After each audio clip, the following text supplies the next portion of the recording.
Hello, it's Stephen Van Kampen-Lewis. It is July 25th at close to 7 o'clock in the evening.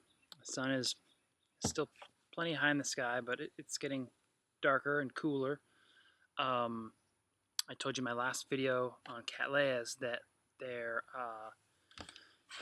that my Cattleya warscewiczii was a few days away from blooming, and it popped open on Monday, and now it's fully open. This is the first bloom for this one, and I'm very excited. It is This is Fred Clark, not a cross. It's a species. It's a line-bred species, and it's SVO by Bedford. Both of those are semi-albas, and it makes sense that this one is a semi-alba as well. And I'm pretty excited by this one. As you can see, it has just these absolutely pristine white sepals and petals. This intensely dark lip with sort of smaller eye spots. And there's two blooms. So this is my hand. So you can see how large it is.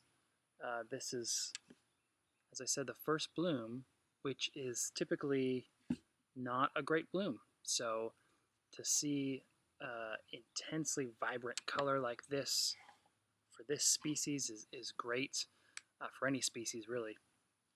And I'm pretty excited by what this will do in the future. I look forward to the next bloom. So hopefully next bloom is even bigger. The color should be hopefully more intense, more vibrant, and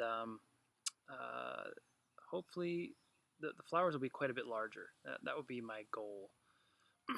One of the interesting things you'll notice is the lack of eye spots here. A lot of warscewiczii, a lot of the crosses and a lot of the species that you see online have these big eye spots, and this one's kind of small, which is interesting, and it seems to have been replaced by this deeply magenta sort of vibrant color. You'll see there's a little bit of flaring here at the tips. I don't know if if that'll come through in subsequent bloomings. So temperature, of course, has a lot to do with how well or the color, how well the color is presented. Cooler temperatures typically denote stronger colors, as do brighter conditions. So I grow these very bright. I also grow them kind of hot. So we'll see what it does in subsequent bloomings. I should mention that the fragrance is very intense. It's really nice. I like it a lot. We'll see if this is one worth breeding. Many of you may have seen my my sort of tag team interviews with William Green over at My Green Pets.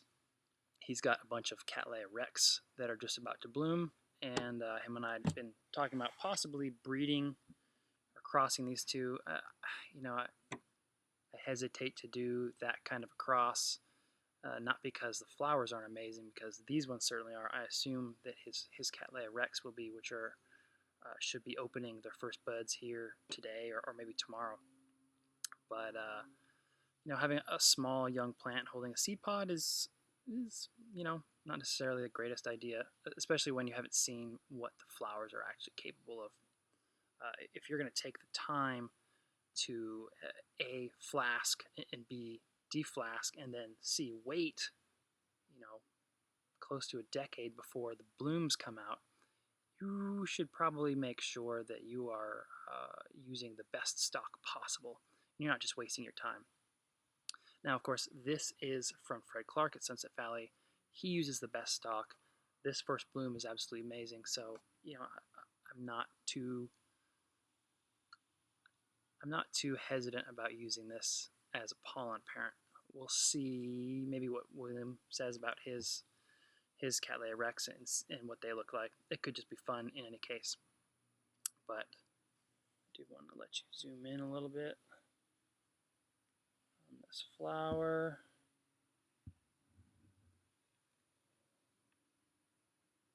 I don't know that the camera really does it justice.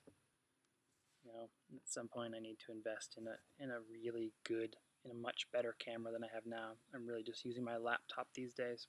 But in any case, I'm very excited to have this. Till next time, see ya.